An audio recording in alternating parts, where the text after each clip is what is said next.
Welcome back, everyone. Dash, Kobe, and Azael here to break down a few of the contenders for MVP honors that will be awarded later this split. Let's jump right into it. I think that most people would say it's fair to say the perennial powerhouses such as Jensen, Bjergsen are going to be in this conversation for a top performer. They definitely are. I mean, Jensen this year, it just seems like he keeps getting better. He's worked very well with contracts. Cloud9 is the best team in the league right now. And for me, this guy is showing such extreme dominance in the laning phase that he's always a threat. Definitely. I mean, he comes up huge in team fights. The team has so much confidence in him that they funnel a lot of resources into him. Another mid laner we have to touch on that you're talking about perennial powerhouses.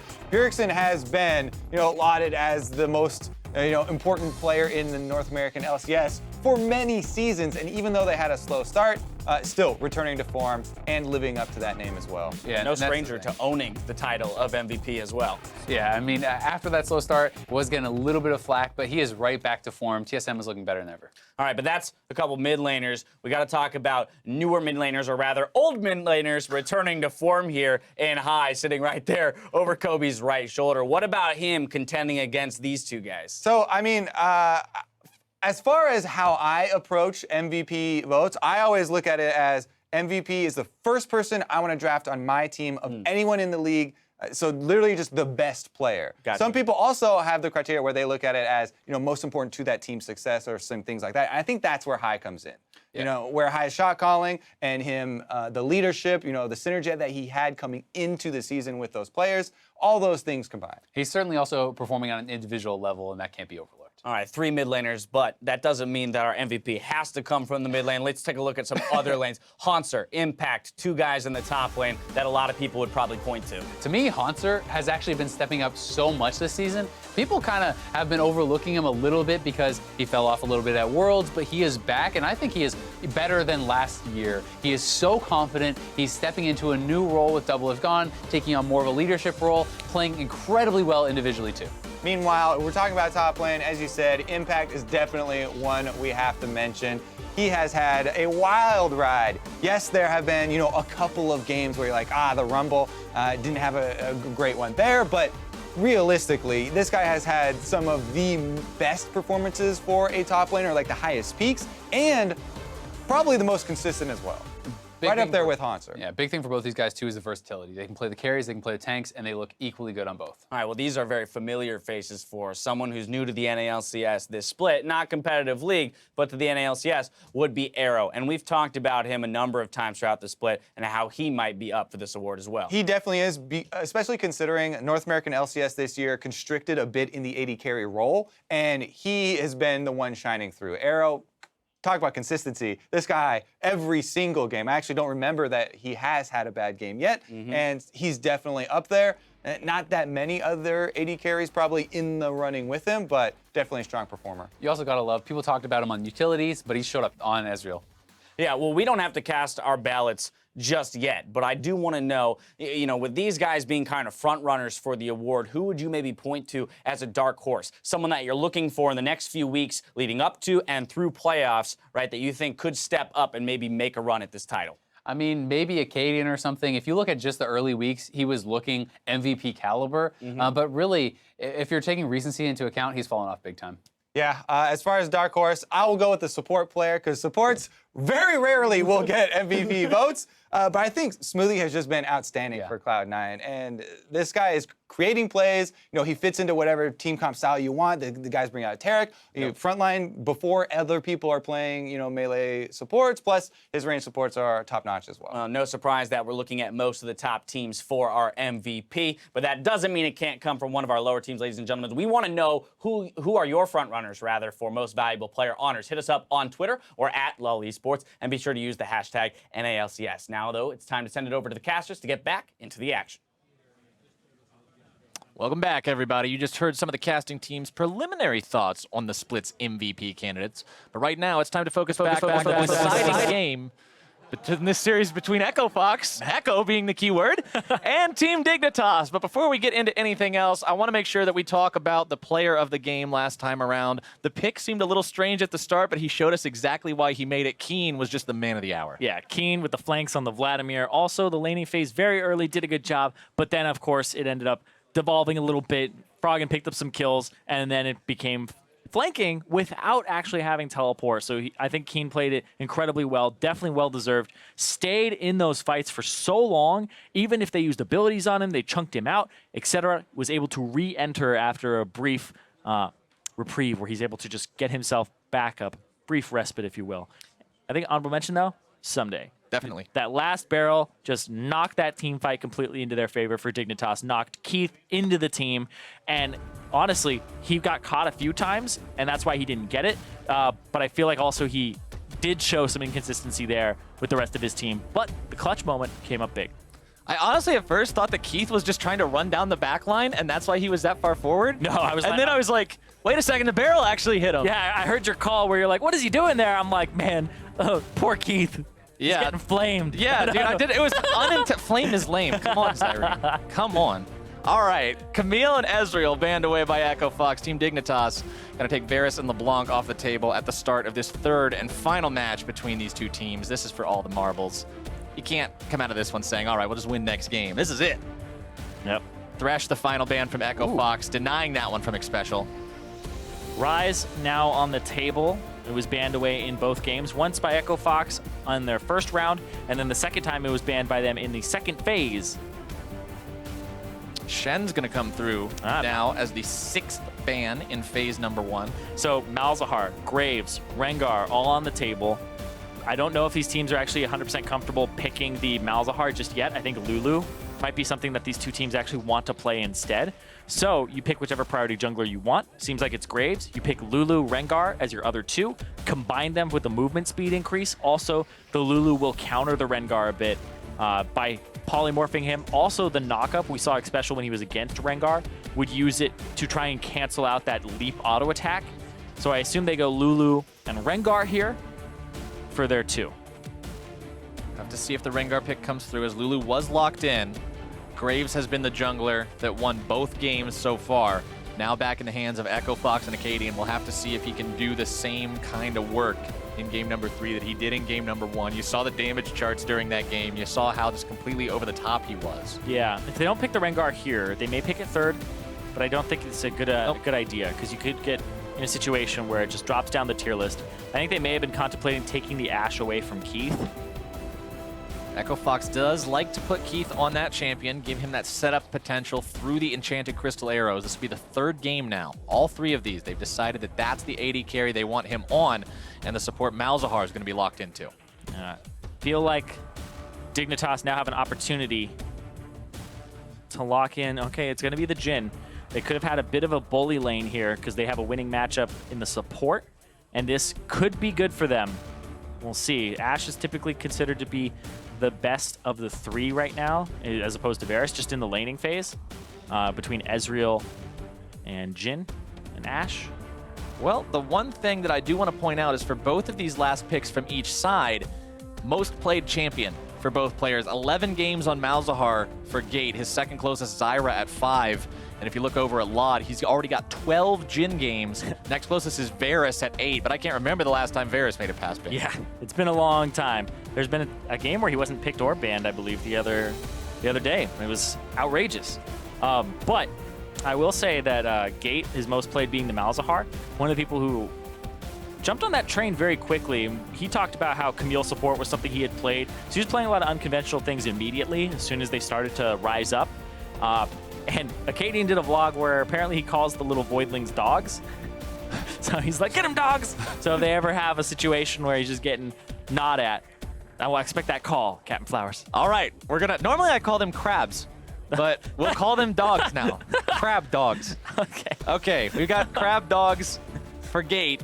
The bans in the second phase, just like games 1 and 2, are going to be focusing on to the solo lanes. Rumble and Ahri are the picks from Dignitas. They want to keep Looper away from Rumble, keep Froggen away from Ahri. And Echo Fox is saying, you know what? Keen carried way too hard in game number 2, so let's try to keep him off the champions that we think he can carry just as hard with this time around. Syndra and Ryze, take it away. Yep, their bans in that second phase for Echo Fox have been Cassio, Syndra, Syndra, Ryze, Ryze, Syndra. So they banned Syndra all 3 games. in the second phase. They've banned the Rise all 3 times as well, one time being in the first phase. So Echo Fox really just don't want Keen on these 2 champions. And now Keen is going to go and try to get that counter pick because it worked out really well in mid lane. Someday back on the Nautilus. And Nautilus and Rengar are the antithesis to Graves this series because they're the ones that have lost both games. So Dignitas hoping to break that curse now in game number 3 with the big heavy CC initiator that is that Nautilus. Have to see how Fox wants to respond to that this time around. Last time they were on the Nautilus up against the Gragas. The Gragas ended up doing quite a lot for Team Dignitas. Like we said, honorable mention for player of the game over to Someday because of how much he was able to do with that pick. Have to see what Fox want to take into it, though. Into the Nautilus, I should say. Yeah, the replacement for the Gragas. They blind picked the Victor, and now it's like, do you go Poppy? Do you go with something tanky top? And it's going to be, okay. It's going to be the Renekton. Looper. Interior crocodile alligator. He did so good on this when we've seen him play it in the past. Like, a couple of weeks ago, he played it to ridiculous effect. 7-1 and 7 or something like that. I actually think Looper's best performances are on disruptive champions in the backline. Not so much the tanks, but the ones that are also damage threats like Singed and Renekton that are annoying that you have to deal with. And right there, Keen, he's going to take the pick that was banned away from him in game 1 and that he had actually solo killed Huhi with on Counterlogic Gaming yesterday. It'll be that Cassiopeia. Couple different champions from previous successes showing up. The game that I was remembering about Looper, that was their match versus Liquid, where Looper was able to do that with the Renekton. Keen, like you just said, went off with the Cassiopeia against CLG. Now looking to do that again, reprise that role here against Echo Fox in game number 3. The teams are all locked in, and we're just 30 seconds away from this very final one. Echo Fox, a lot of pick potential here. Bottom lane built for pick. A lot of CC there, so you can visit that lane as Acadian. You can pretty much go to almost any lane here, especially since it's a Cassiopeia mid. You'd be able to pick that kill up quite easily. So Acadian will usually thrive in an environment with Graves where his lanes have CC for him. You think back to the first few weeks, Looper's playing Maokai. Point and click, get a kill. There you go. Set him up, and Acadian could snowball. But this team, there should be some focus on Looper top on that Renekton, get him going. Whereas Dignitas, Keen in the mid lane. I think he's kind of the guy you got to look at here. The Wild Growths, I expect to be on him mostly, or it's the engage with Chaser. Absolutely. If Chaser can find a way to go in and Wild Growth can help him disrupt, throw it on him, let him go crazy. But at the same time, Cassiopeia is one of those champions. She's got to be taken down fast because if you're onto her but she's not dead yet, the damage potential is going to be huge.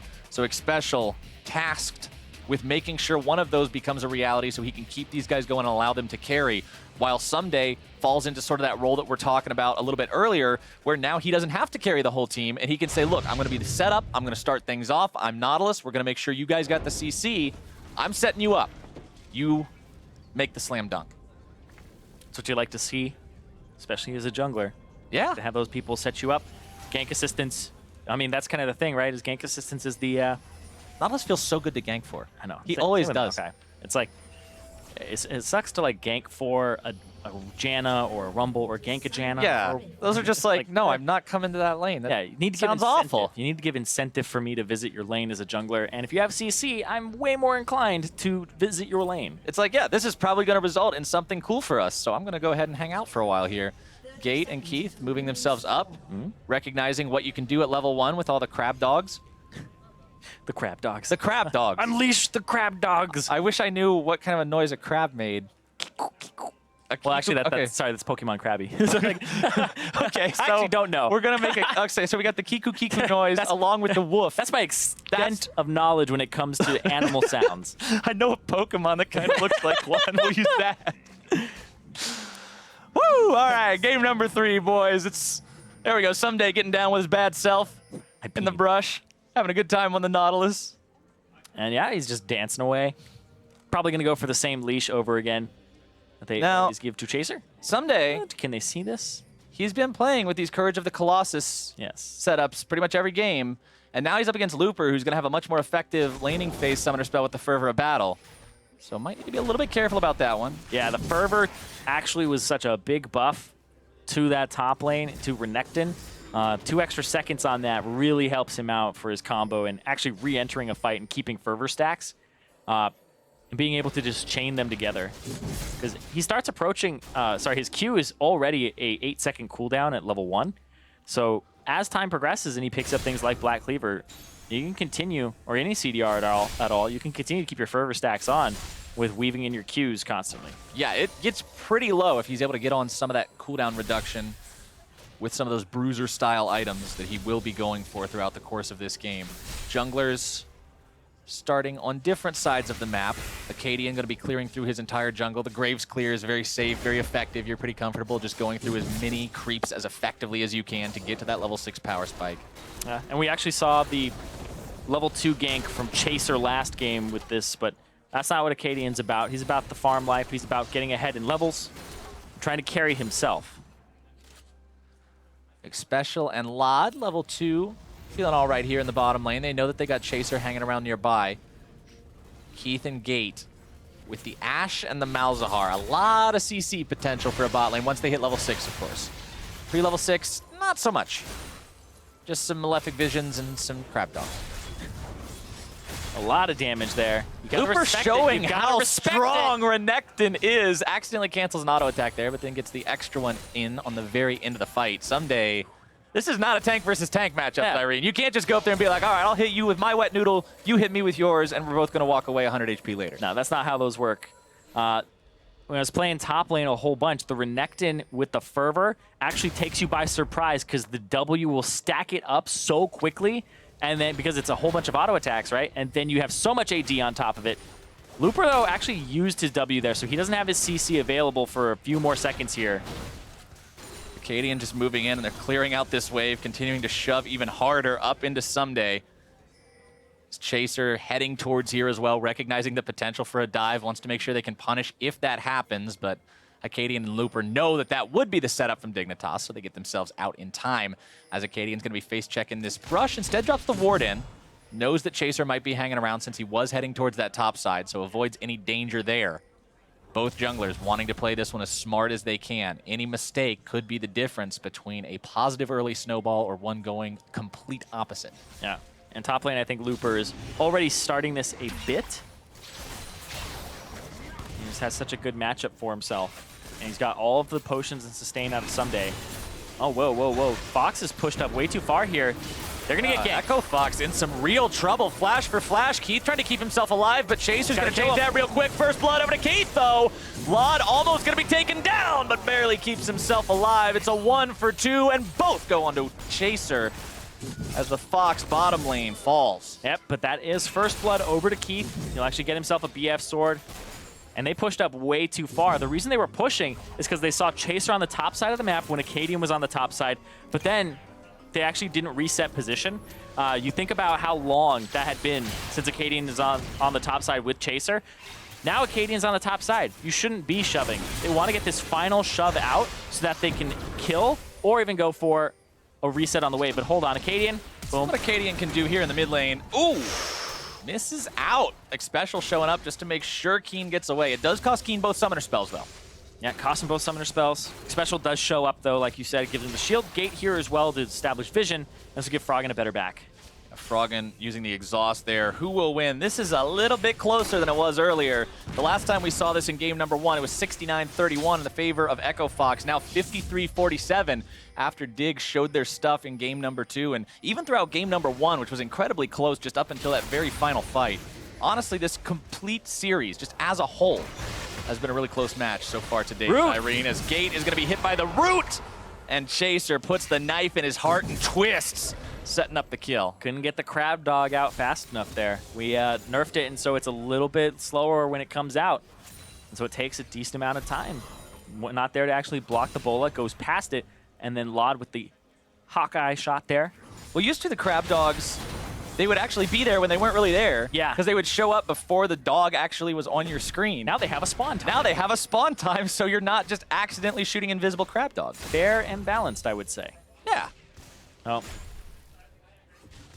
Someday, it's a good nerf. very easy to clear out those minions when you're Nautilus. That's always one of the best feelings in League of Legends. You got a nice big wave against the nice big wave clearing ability, and they just all go at once, and you get this massive gold number. And they're diving Keen, who just used his W, and now he has Petrifying Gaze, though, so you have to watch out.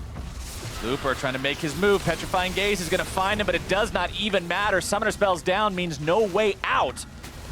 Echo Fox finds themselves a nice pair of snakeskin boots, but Looper Special saving it for now Chaser. might be in some trouble. He's saving it. He's saving trying it. to give this away to somebody who can put the gold to good use, and that's going to be Laud. Yep. Laud does pick it up with Deadly Flourish. Laud's just like showing up, Deadly Flourish, let's go, kill, let's go. All right, Easy. let's That's go. what you love as an AD carry. Like, that's the dream support right there. Hand delivers it, gift wrapped with a bow and everything. And that's why these utility supports became so popular, like Varus, Jhin, and also Ashe, because their effective range to help out before they even have something like an ultimate is still very high. When they have their ultimate, then, especially for Ashe, is global. You can assist so much, and your effective range where you're safe is just enormous.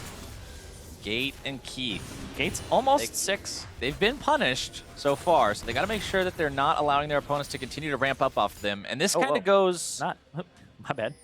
towards what we were talking about earlier, Zyrene, with we're not expecting Keith and Gate to carry the game. We're just expecting them to recognize mistakes and not put Echo Fox in a hole. Which is what happened at the start of the game. They got first blood back, but they ended up losing both. They do get the bottom turret, though. It's the first turret of the game with the help of Acadian here, and also off of the back of pushing them out. Laud didn't really have a good back timer because he had to keep assisting in kills, whereas Keith hasn't taken much damage since he last backed, so he's still sitting on a lot of gold right now. Echo Yeah, Fox, 1400. they are in control of the gold lead thanks to that turret first blood. Keen and Chaser moving into enemy territory, giving the enemy blue buff over to Keen as Chaser takes the blast cone over the wall. He's up there with Someday to take down that tier 1. Echo Fox saying, all right, we're going to go ahead and handle Cloud Drake ourselves. Acadian and those Crab Dogs able to make quick work of it, not really taking too much damage whatsoever with Gate and Keith helping out on the DPS, and that is Drake number 1, not even 9 minutes into the game, going over to Fox. And you can see Looper just plays it safe on the top side, waits for the minions to crash in, because rest of his team is at the Drake. And that's the move that actually cost Echo Fox in the beginning of the game, where Chaser was able to get that wrap around in the kills bottom, because they weren't respecting the fact that Acadian was on top side. There's no way he could have helped. Looper, I think he still wants to fight this. Looper going in real hard onto Someday. That's such a powerful trade, and there's so very little you can do against it. You're just stunned, all the damage comes out, and he's dashed away by the time you can start to even retaliate. And it heals, so like Renekton just has so much in his kit that makes him a lane bully.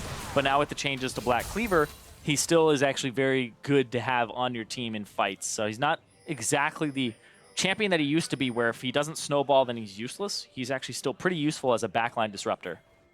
Behind in farm, though, 63 to 82. Someday, as long as he can keep farming up like this and not really fall behind thanks to the bully status of the Renekton, is going to be in a pretty nice spot once we get into these big fights, being able to be that heavy disruptor, that constant CC applicator. Looper, I mean, he hits him pretty hard, but Someday at the same time, it's not like you're being forced out of lane by these. It's not like he's chunking you all the way down to critical health and you've got to TP back. It's a bit of a, I would say, a journey, because he has to get through every potion in the inventory for Someday, and then he has to actually, then the damage will stick. Looper continuing to shove these up. Someday just hanging around. Chaser nearby in case Looper tried to get a little bit too cheeky, pushing forward there underneath that turret. You always got to be careful about that, though, when you're up against the Nautilus, especially with someone like the Rengar who can get on top of you so easily as well. Oh my god, there were like 10 pings down bottom. Echo Fox pushing up bottom side. They think they're clever, but they're not. Because they have 2 control wards, one inside of the bottom bush and one in the river, they think they weren't spotted, but there's that weird ward from That's right from Dignitas. in the middle. Yeah, it's in between those 2 control wards, so it's well, it didn't spot, or it spotted them, and it was not spotted out on the opposite side. Not the result Echo Fox is looking for. Keith has arrow, so they may start fishing for these. Arrow fired off. Field goal. Nope. Keen and Chaser not really too worried about that one. They'll continue to hold the mid lane turret here. Victor Hex Core, 2 for blue. Slowly working on getting that all the way completed. Cassiopeia stacking up the tier. Currently on, what is that, about 250 out of 750 stacks. So It's also Deathfire Touch Victor this game, because it's not the sustain, the crazy sustain that the Vladimir has, so he would take Thunderlords for burst. Instead, looking at that Deathfire Touch to try and whittle down the Cassiopeia, but it's been an even matchup in the mid. yeah, very, very close. 110 to 106 CS too, so neither one really getting the better of either. in any scenario. Someday going to be losing his shield pretty much instantly. Acadian jumping forward, putting more and more bullets into him, but he's still just so darn tanky. Working on the Sunfire Cape first and foremost. Laning up against an AD champion instead of an AP champion means you can rush that. You don't have to worry about getting the Spirit Visage or the Cowl beforehand, so you can get that extra lane and wave shove capability that much sooner. Yep. Echo Fox will look mid, though, as it seems like Dignitas were looking bottom, and they're going to get caught with their pants down a little bit here. That's going to be the bottom turret going down. Chaser clearing out the Scuttle Crab. Wasn't going to go for an engage there. And so their top lane for Echo Fox is not really the one that's like doing too much just yet. It's behind. Looper had some early action go his way, but I would say that everywhere else is kind of the pressure point. They have both those turrets down. They have the bottom turret and the mid turret down now. So Echo Fox are in a really good position against Dignitas. And Dig will try to get these turrets back, and now this is where you rotate to top side, control mid. It's okay to sacrifice your bottom, but then now you need to take control of that second turret, that tier 2, or at least your bottom side jungle before they start getting your mid as well. Yeah, Dignitas with multiple bodies down there in that bottom lane, pushing up onto the tier 2. As you can see, Keith and Gate rotating over to defend it. Chaser, Lod, and Xpecial. Keith and Gate really got to respect this because with a Rengar and a Lulu, the dive is always a possibility. Meanwhile, Froggen and Loop are still topside working on that tier 1 there. They finally get it. That's going to be their third one this game. Echo Fox taking down the entire outer ring of turrets for Dignitas very, very early. And now it'll be a mid push here. So they don't actually get the bottom turret. Dignitas still at 1. They're going to try to look at mid.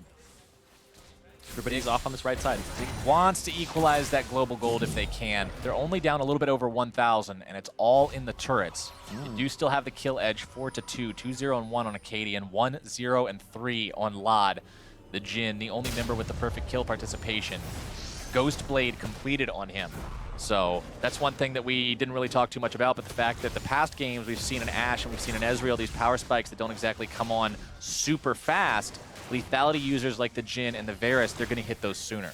Yeah, and also the fact that normally when you're building a crit item, you will build a little bit off to the side and then finish the crit item. So something like an Essence Reaver, you're like, I want some attack speed behind this, so you'll complete your Zerker's Greaves, you'll complete a recurve bow moving towards your Runaan's Hurricane.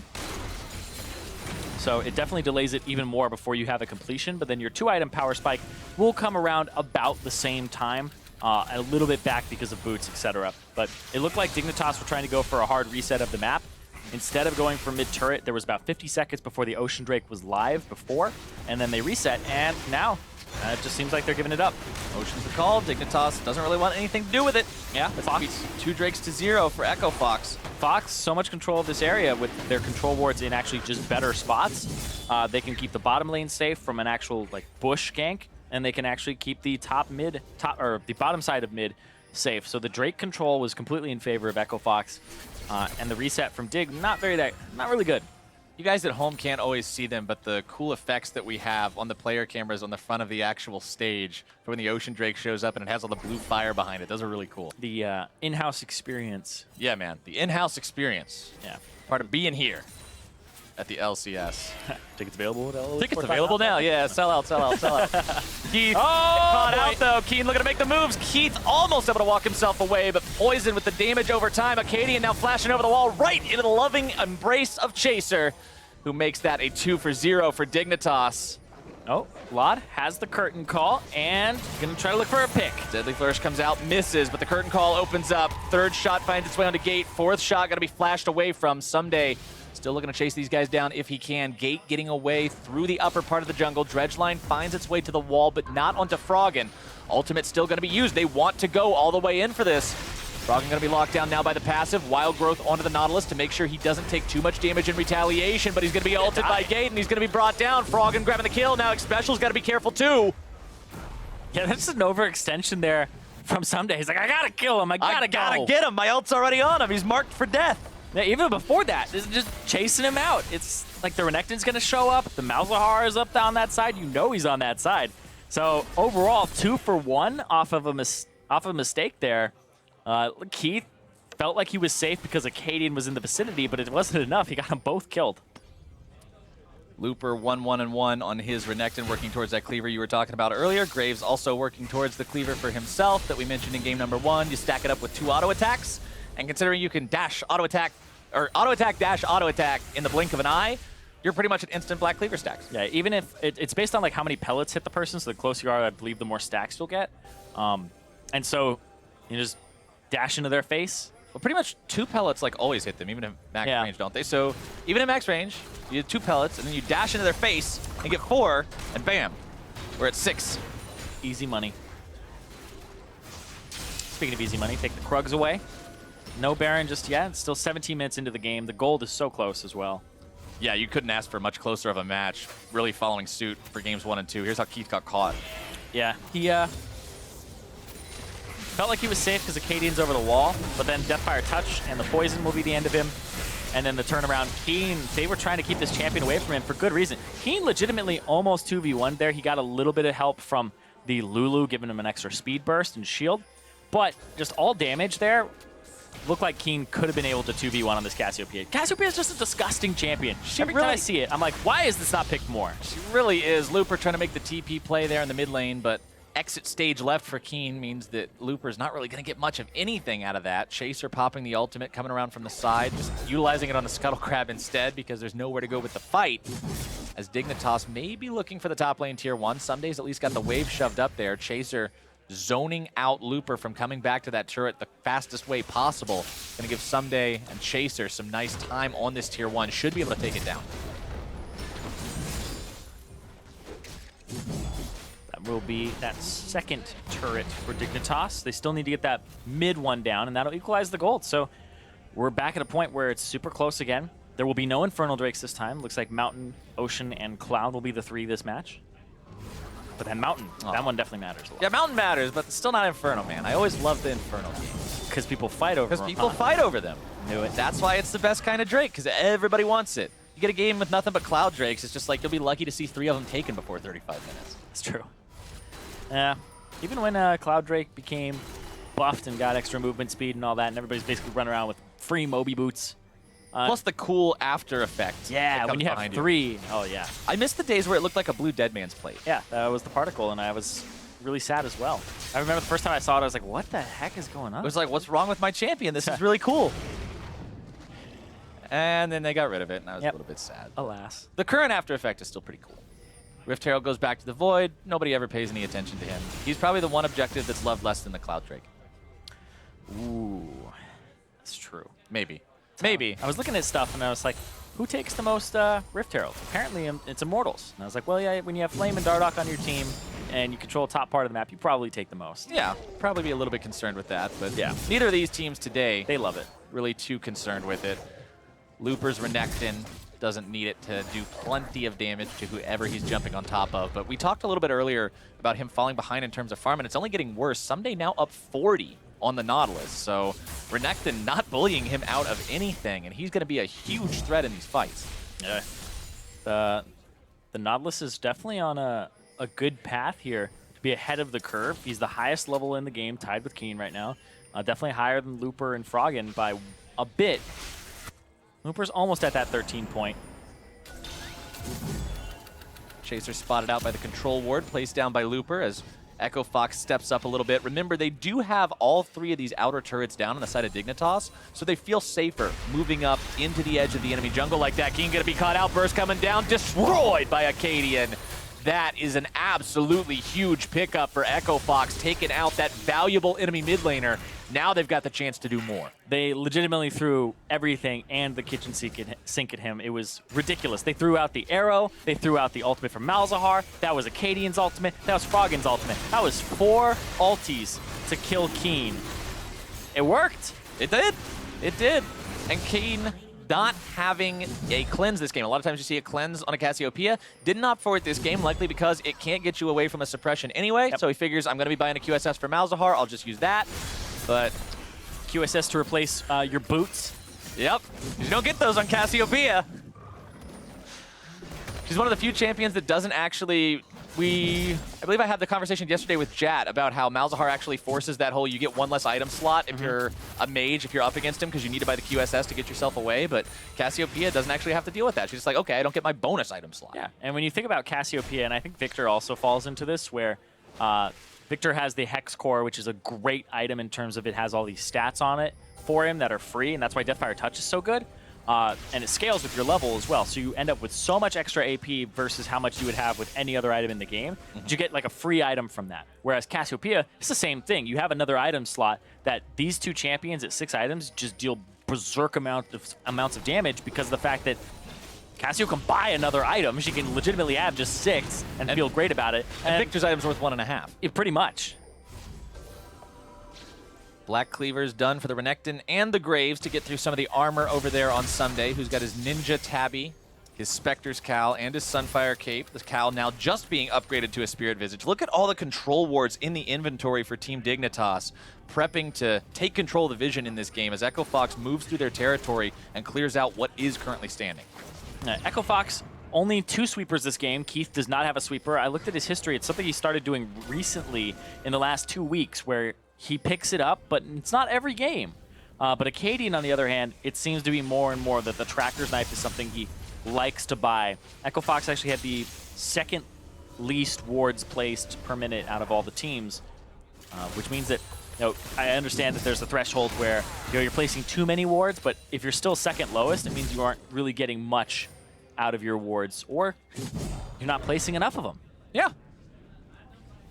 Gate, the guy who's responsible for a lot of the warding on Echo Fox, moving around, trying to get some of that vision down on his own.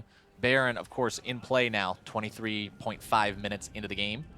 And they could shred Baron. When you have a Malzahar that has the crab dogs. Crab dogs. Yeah. Crab dogs. I like how, they're not dog crabs, they're crab dogs. I like the way you say it, too. The crab dogs. Crab dogs. Yeah. It's like a hard hit on the It's a hard hit on the D. That's how you properly pronounce crab dog. Oh. Someday caught out, though. Juggled back into the gravity field, but now the Nautilus ultimate comes down onto Graves. Going to be hit by multiple curtain call shots. The 4th takes him down. Gate's going to be brought down next. Dignitas running amok all over Echo Fox. Keith kiting back, trying to get himself away from Someday, who's going to have the dredge line momentarily. He's able to catch on to him. It could be some real trouble. Keith having to run the wrong way into enemy territory. Froggen's going to buy as much time as he can. Is Looper going to TP back in? I don't know if this is going to work. Keith is just in a bad spot. They got to throw him under the bus and run. And now, might be Baron here. They have enough. Someday will back. And I assume he's going to TP back in. So it's Froggen looking at the blue buff right now. But they're looking at Froggen. Froggen, I don't know if he's comfortable enough trying to do anything here. He has no Chaos Storm. He has no Flash. Going in here could just mean killing yourself along with giving over the Baron. Oh, did about 4th of the HP there. Chaser is low. Whoa. Baron is secured. Looper trying to make the play onto X-Special. Now going to be exhausted. Bound up. Shut down. Keen grabbing the kill. As Dignitas gets their objective, they get the +1. And Someday is sticking around for even more. Tries to Riptide to get rid of the Malzahar passive before he goes for the auto attack stun. Instead just starts walking himself away. Deadly Flourish keeps Acadian rooted as they get themselves back. Another fight where Echo Fox is caught with their pants down. Keith, again, farming a side lane. And it's just the team as well. Why are they like setting up for a fight or posturing for what could be a fight when they're still trying to control side waves? I understand they don't want to give away position, but look at this. They're hiding in the bush. They're hiding in the bush, and Keith is top. It's like they're the ones who start this fight. Fox, start this fight. This is not a fight you should be even looking for. No. You should be backed by your control ward over there. If you're trying to get a pick, again, 4-on-5, like that is bold because you don't have one of your main pick champions with the Ashe and the Arrow. But look at that. Speaking of main pick, Keen's got the QSS this time, but the Arrow comes in. He's going to be shut down anyway. Froggen, the one who grabs that kill, but is he going to pay with his life? Yeah, I don't even get the chance to finish the sentence. They take him down. The question doesn't even get posed before the answer is shouted out of a Rengar. That Looper also teleport used, canceled there. So it was a 4-on-5, but the 5 end up walking away with a little bit even there, I would say. At least they take the Baron buff away from Keen. Yeah, Keen, and then look at those QSSs coming out now. 3 QSS purchases here, but they're just doubling down on the CC. It was a Even one for Someday. Yeah, which is not something you always see from the top lane tank. Usually he's okay with just soaking, but percent HP from Malzahar and the fact you have to stand on top of the ultimate and get shredded, definitely something you don't want, and you want to keep as healthy as possible. Now seeing if they can work down this tier 2 in time. Minion wave being dealt with pretty rapidly, but so is the turret's health. Someday and the rest of Dignitas grabbing that one for themselves, taking the turret lead now, 4-3, up almost 4,000 gold. Ooh. Okay. They've still got no Drakes to their name, though. The last Elemental Drake, well, actually not the last. There's going to be 5 this game. Yeah. Wow. Also, Keith turned me into a Laya because he has a sweeper now. So they have 3 sweeper. They went back to triple sweeper again. Echo Fox, when they're looking for picks, they just need to deny as much vision as possible. And it just seems to be becoming a little bit more of the Echo Fox personal meta. And it looks like they don't give a damn about that Mountain Drake. It'll be 1 Mountain Drake for each team. And now they have top with Looper. Chaser's gonna living up to his name right now. Yeah, Chaser's leading the charge. Problem is, the rest of the team is really far away at this point. Yeah, he's so on the can't right really side. Jump in. Echo Fox is able to make their exit.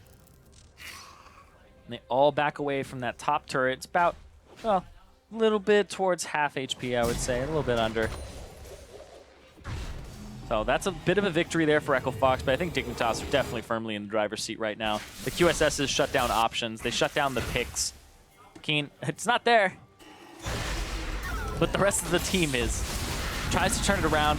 Doesn't have flash or anything like that available, so it was a prime pick target. Whereas Froggen jumps in front, gets crit multiple times there from the jump from Chaser, but then also the last shot from Jin. Chaser and Xpecial 3-0-4 and 1-1-7, putting up some great score lines so far this game. Both Chaser and Laud have not died yet, Zyrene. Yeah, I think Laud at the beginning of the game, he got a little bit of help there from Chaser when he came in, but then Laud got a few picks and started snowballing, so he's doing really well for himself. Looks like Infinity Edge will be his 3rd item purchase after the QSS. Still sitting on those brown bags for boots. Whereas Chaser, on the other hand, just making sure he doesn't get blown up. Just buying as much HP and as resistances as he can. You can see Ninja Tabi for the armor, has the Hex Drinker for magic resistance, and then a lot of HP. But Looper, going for Looper, just chain CC into more CC. Wild Growth even used to just get that little extra second of lockdown. whoa! And through the Guardian Angel, Looper is done. Arrow's not going to be finding anyone.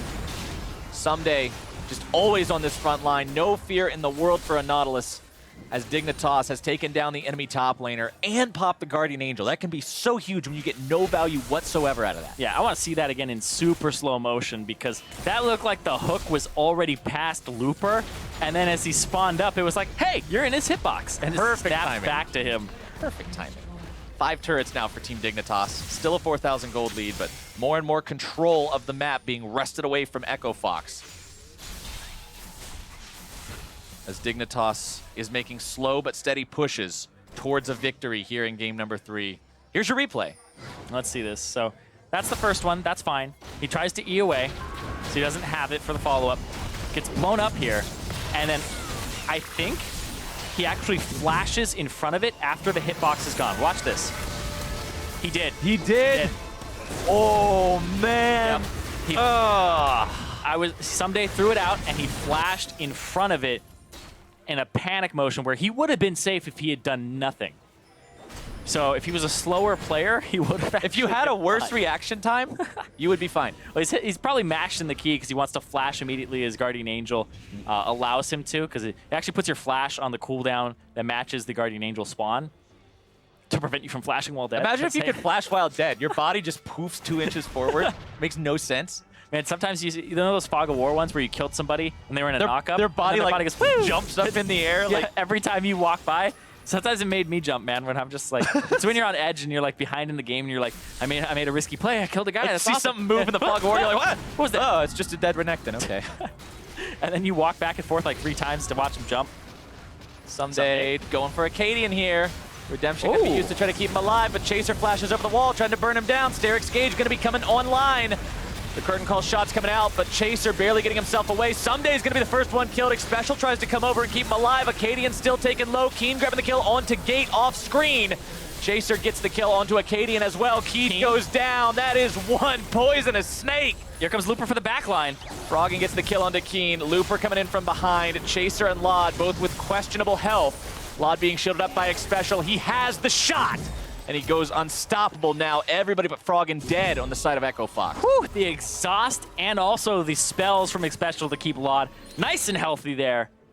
Oh man, back and forth, but still, Dignitas, I feel like they're getting a nice hold on this game. Baron is up in a few seconds here. They're getting a lot of those inner turrets down.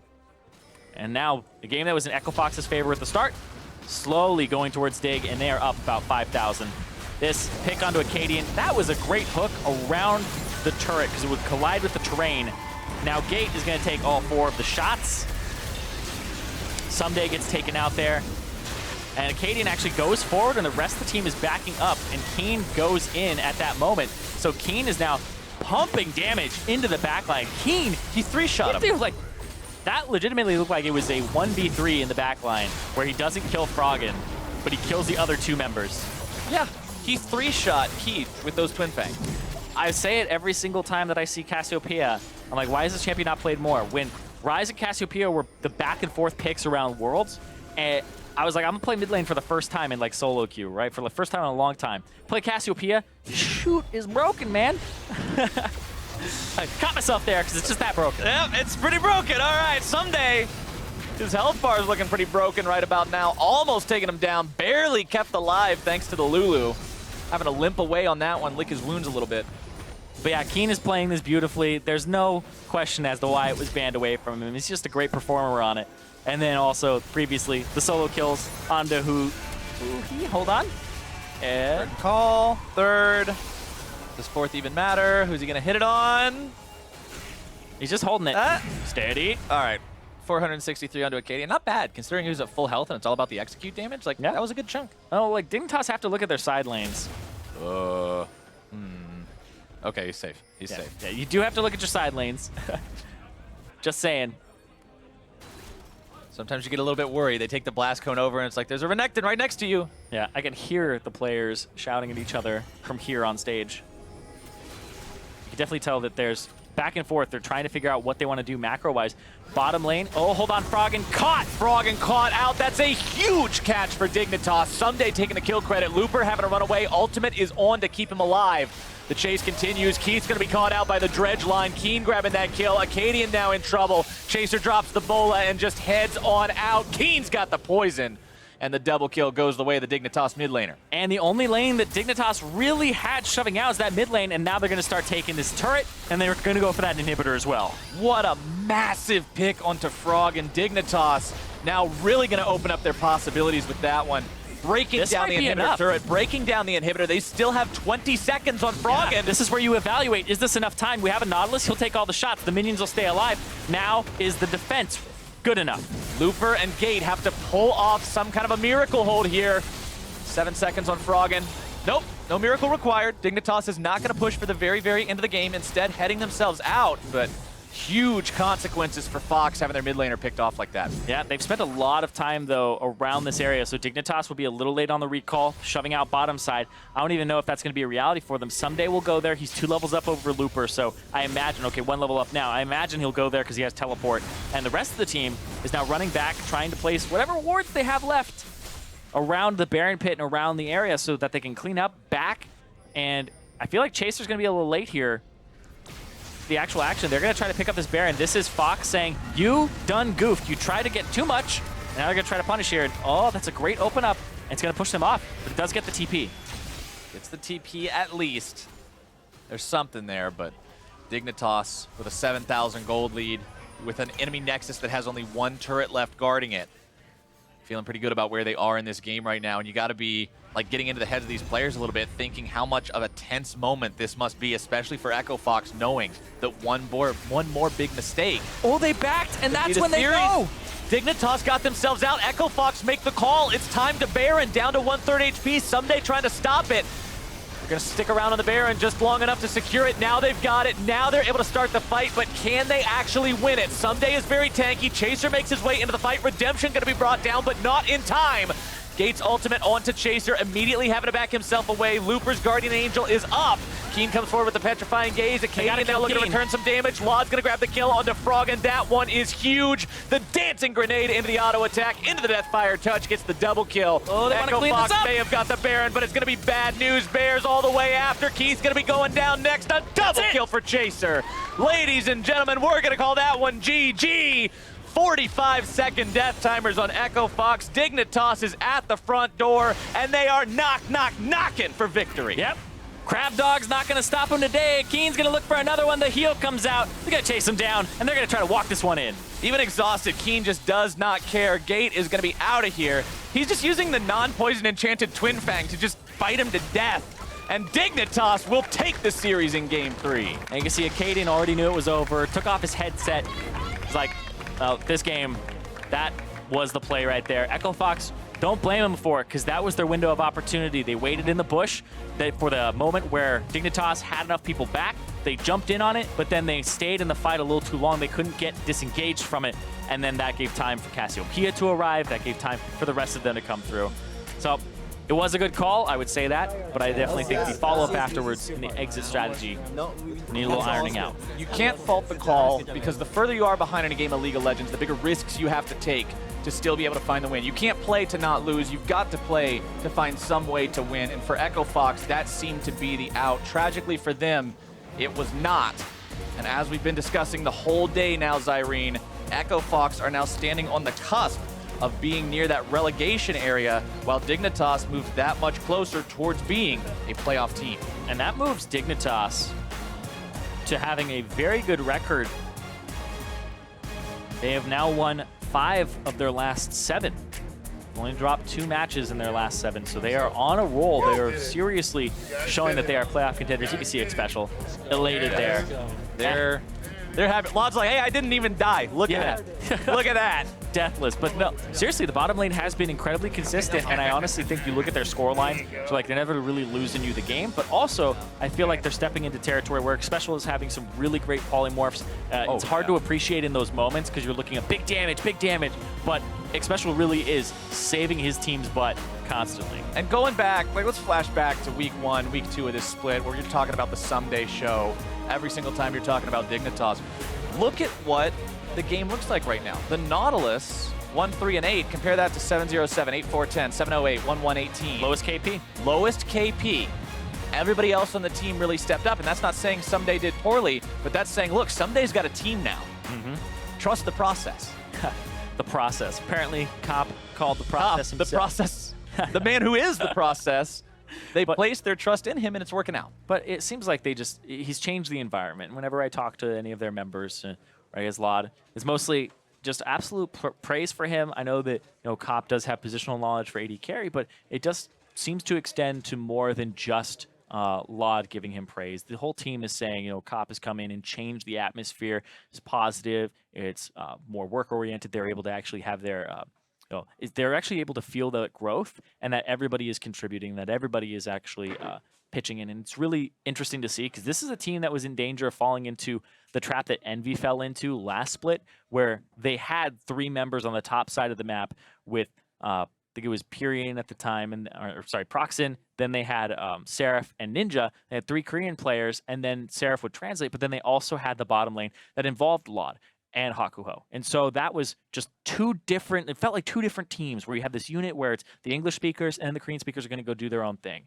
That was the danger that Dignitas could have fallen into, because it's kind of the same story. They have a rather introverted English and Korean speaker who may not always translate mid-game, or be as, extroverted and talkative with Keen, but they still had that divide, and it almost got there. But I feel like this is a team where we're going, okay, it's hard to tell that they have communication issues half the time, and they look rather good when they're actually on the Rift and everybody is firing on all cylinders. And we've heard a lot from Dignitas about how communication is honestly one of their focuses. They're not going with this Band-Aid attempt of, have somebody translate, have Keen translate.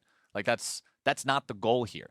They took the IRL version of play for late, we scale, and said, look, we're going to be working on the communication. It's going to be rough for a little while, but after we reach that point, we're going to be a force to be reckoned with. And like we've been saying, this is a team that is now 5 out of 7 in recent victories.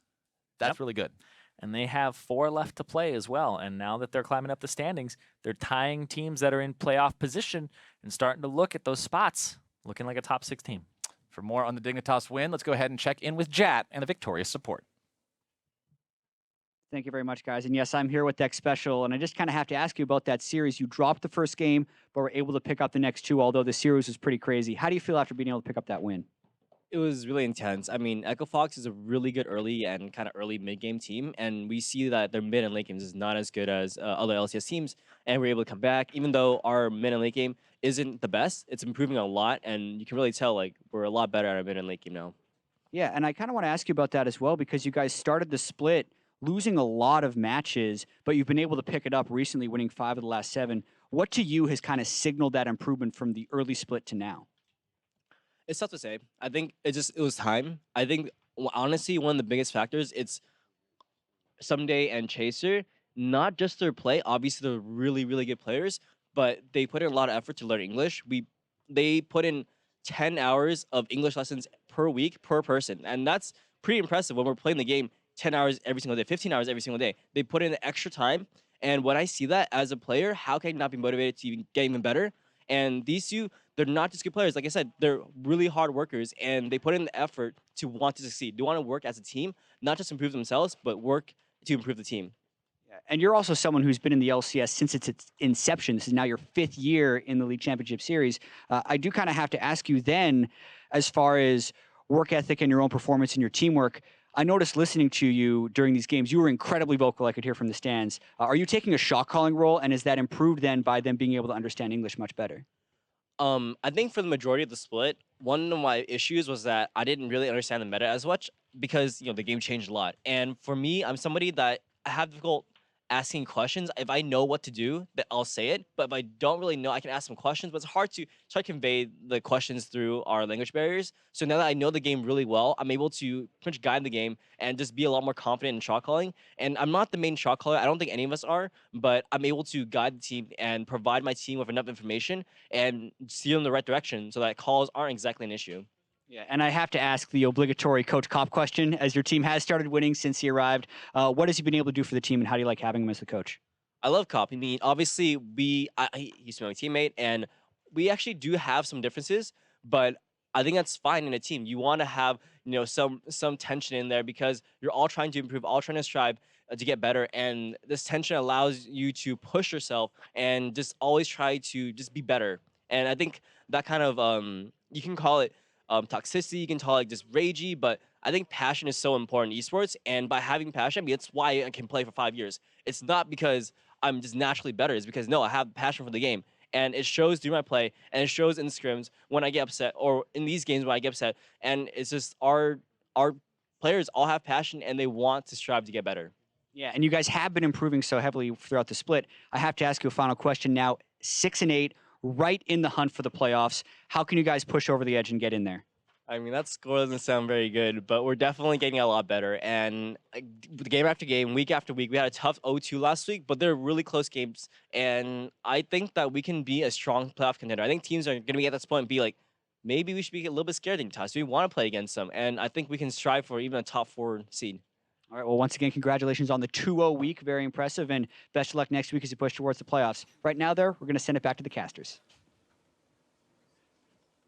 All right, thanks a lot, Jat. Always nice to hear from the winners and what their thoughts are about the game. But now, talking a little bit more about the game from us, the player of the game, an honor that we always got to give away at the end of things. In this game, it was Chaser. Yeah, it was actually very difficult to actually decide this because Chaser, he had the beginning of the game where he started the snowball going, and then it was kind of a toss-up with Keen and Laud, everybody pretty much performing on Dignitas' side to great degree. So it was really hard to decide this, but it does go over to Chaser in the jungle, who definitely deserved that. 7-0-7 wasn't the highest scoreline in terms of KP on the team, but it was definitely one where it showcased that he was not making mistakes this game at all, where some of those standout performers had some blips. Yeah, he was the one who started the snowball that ended up in the avalanche of damage that Laud was able to provide and that Keen was able to provide. And it ultimately was just a great foundation for the team to work from. And speaking of seeing all these guys work together in tandem, let's go ahead and take a look at the final Baron call from that game and how they made this happen. I honestly think it's a good call, but now we have to watch how Dignitas keep Echo Fox around. Because Echo Fox, they could all walk out the left side right now, right? But it's like return damage, and then they walk in. So they actually shouldn't be fighting this. Echo Fox should be backing up. Keen is now there. Vlad throws in the damage, throws his Deadly Flourish. Now he's going to flash over the wall, go for Frog, and get that big damage dealer off. Keith panics, W's the wrong way, and flashes. But then I think that's one you just have to walk away. You have to walk away from that. Echo Fox and Dignitas have both had moments where they're overextending. They are over-chasing. Seriously, it's time to stop. It's time to stop. But for Dignitas, though, things are only just now starting with the continuation of this climb up through the standings. You heard it from Xpecial talking about how, hey, we think we might even be able to be a top 4 playoff team. Yep. So if they've got aspirations like that, clearly they're showcasing why they deserve to have those in today's game. I think it was a really good interview as well. I like hearing Xpecial's thoughts on, passion. Sometimes it'll make you, appear toxic, but it's like you really want to win and you really want everybody to get better. So sometimes the delivery gets caught up in that moment where you're so passionate, where you're like, why did you do this wrong? People are like, whoa, don't flame me, bro. It's like, no, I want to know so we can discuss this, so we can actually talk about this. Like, it's like, oh man, you shouldn't have been there, right? You shouldn't have fought that. And if you say that to your teammate, sometimes they'll be like, oh man, why are you flaming me? It's delivery that really matters, where the passion, I think he definitely has it. And he said he's been playing for so long, but he's also been able to stay at around a top level the whole time. So you definitely see that passion come through. And if he's working on becoming a better teammate, then that's great for Dignitas. Absolutely is. The team working together as a unit, accomplishing some awesome stuff here on the second half of Spring Split 2017. We've got more league action coming up your way. Team Liquid and Envy are just about to hit the Rift here in a few minutes. Do not go anywhere.